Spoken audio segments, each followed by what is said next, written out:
Bismillahirrahmanirrahim. Assalamualaikum warahmatullahi wabarakatuh. Alhamdulillah wassalatu wassalamu ala rasulillah wa ala alihi wa sahbihi wa man wala wa ba'd. Ikhwani bidin wa akhwati fillah rahimani wa rahmatullah. Kita awali pertemuan pada waktu duha menjelang waktu duhur ini memanjatkan puji syukur kita kepada Allah Subhanahu wa taala yang telah melimpahkan nikmat-nikmat yang begitu banyak sehingga alhamdulillah kita bisa kumpul bersama-sama meskipun di tempat yang beda. Semoga Allah Subhanahu wa taala bisa memberkahi kita semuanya, amin ya rabbal alamin. Salam dan salawat kita aturkan kepada Nabi Muhammad SAW yang mana dengan kita mengikuti sunnah dan ajarannya, insya Allah kita akan bahagia dunia akhirat. Ikhwanidin wa akhwati fillah, sebagaimana yang telah kita sampaikan di pekan-pekan yang lalu bahwasanya mensucikan jiwa adalah salah satu cara supaya kita mendapatkan akhlakul karimah. Dan inti dari semua itu yaitu apa? Kita menjaga hati kita menjadi hati yang salim, hati yang bersih, hati yang suci, hati yang memang selalu beribadah kepada Allah Subhanahu wa taala. Dan untuk kesempatan kali ini kita akan melanjutkan pembahasan kita tentang asbabu haidil qalbi wa akhdiyatuhu an-nafi'ah.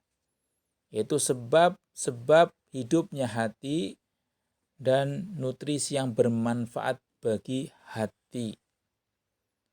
Dan sekarang insya Allah akan kita lanjutkan pembahasan yaitu kaitan dengan nutrisi yang sampai pada ad-du'a. Ikhwan widin wa akhwati fillah rahimahullah, sebagaimana kita tahu bahwasanya doa adalah apa? Kebiasaan kita. Doa adalah apa? Ibadah yang sering kita ucapkan. Doa adalah apa? Senjatanya kaum muslimin. Maka dari itu, doa memiliki apa? Banyak keutamaan. Sebagaimana kita ketahui Allah Subhanahu wa taala menjadikan doa ini sebagai sesuatu yang disyaratkan dan perintahkan. Sebagaimana Allah berfirman, wa qala rabbukum ud'uni astajib lakum. Allah berfirman dan Allah Rabb kalian atau Rabb kalian berfirman, ud'uni, berdoalah kepadaku, astajib lakum. Niscaya aku akan kabulkan doa kalian. Ayat ini menegaskan adanya perintah dan kita tahu bahwasanya al-amru yufidul wujub. Kecuali kalau ada qorinah, ada dalil-dalil yang lain yang memberikan faedah menjadi mandub dan seterusnya.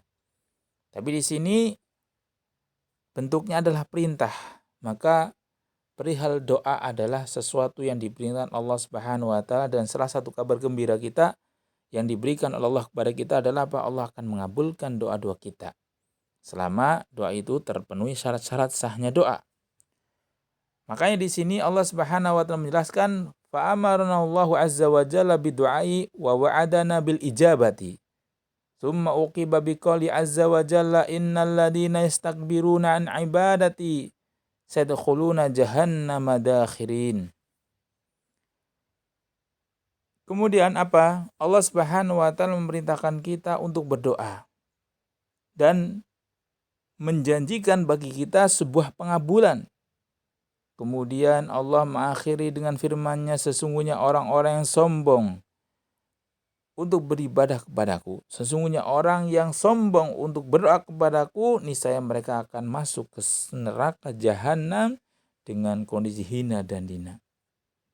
Makanya ikhwan din wa akhwatillah, kita harus berdoa sehingga kita terhindar dari ancaman Allah dimasukkan ke dalam neraka jahanam, tetapi kita akan mendapatkan sebuah ganjaran, yaitu Allah akan menjadikan kita ahli surga, amin ya rabbal alamin.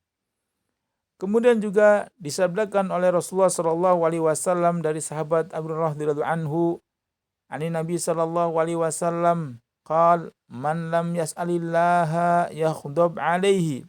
Barang siapa yang tidak meminta kepada Allah, barang siapa yang tidak mohon kepada Allah, barang siapa yang tidak berdoa kepada Allah, niscaya Allah akan murka kepadanya. Bayangkan, kemurkaan Allah tiada tara, tiada sesuatu apapun yang ada di muka bumi ini bisa menghalau murka Allah Subhanahu wa taala. Kemudian ada seseorang atau ada perkataan yang bagus, ma'ahsanul qaul, al-qail. Alangkah indahnya ucapan orang yang berkata, la tas'alanna bani adam hajatan wasalladhi abwabuhu la tahjab. Allah yakhdubu in tarakta su'alahu wa idza salta bani adam yakhdubu. Janganlah engkau meminta-minta kepada anak cucu Adam sebuah kebutuhan. Janganlah engkau meminta hajat kebutuhan kepada anak cucu Adam. Tapi mintalah kepada zat yang memiliki pintu-pintu yang tidak pernah tertutup. Siapa dia? Allah Subhanahu wa taala. Allah Subhanahu wa taala akan murka seandainya engkau meninggalkan permohonan kepadanya. Sehingga seandainya engkau meninggalkan doa kepadanya. Apabila Anda meminta kepada anak cucu Adam, niscaya bisa jadi mereka akan murka, akan marah kepada permintaan atau kepada kita yang meminta. Makanya ikhwanidin wa akhwati fillah, mari kita berdoa kepada Allah. Karena sekali lagi ketika kita berdoa kepada Allah, Allah malahan suka. Beda dengan ketika kita minta tolong, minta kepada orang, kepada makhluk. Pertama, kedua, ketiga mungkin masih mau memberikan permintaan kita. Tetapi bisa jadi kemudian hari dia akan murka, marah terhadap permintaan kita. Kemudian juga disebutkan Allah Subhanahu wa taala berfirman, wa qala ta'ala wa idza salaka ibadi anni fa inni qarib ujibu da'watad da'i idza da'an. Allah berfirman, seandainya hambaku bertanya kepadamu tentangku, maka jawablah, fa inni qarib, sesungguhnya aku itu dekat. Aku akan mengabulkan doa orang yang berdoa. Aku akan mengabulkan orang yang berdoa kepadaku. Maka ikhwanidin wa akhwatillah, ini adalah salah satu kabar gembira yang mengabarkan kepada kita berusaha untuk selalu mendoakan atau berdoa kepada Allah Subhanahu wa taala supaya kita mendapatkan keutamaan dari doa tersebut. Disebutkan hadis yang lain juga, Ani Nu'man Ibnu Bashir qala sallallahu alaihi wasallam ad-du'a huwal ibadah. Tsumma talal ayata wa qala rabbukum ud'uni astajib lakum. Innal ladina yastakbiruna an ibadati sayadkhuluna jahannama dakhirin. Rasulullah sallallahu alaihi wasallam bersabda, doa itu adalah ibadah. Kemudian Rasulullah sallallahu alaihi wasallam membaca firman Allah, wa qala rabbukum ud'uni astajib lakum. Wa qala rabbukum ud'uni astajib lakum innal ladina yastakbiruna an ibadati sayadkhuluna jahannama dakhirin. Sekarang kita masuk pada dalil-dalil yang menunjukkan bahwasannya doa itu akan dikabulkan Allah Subhanahu wa taala ketika memenuhi syarat-syarat dan sahnya sebuah doa.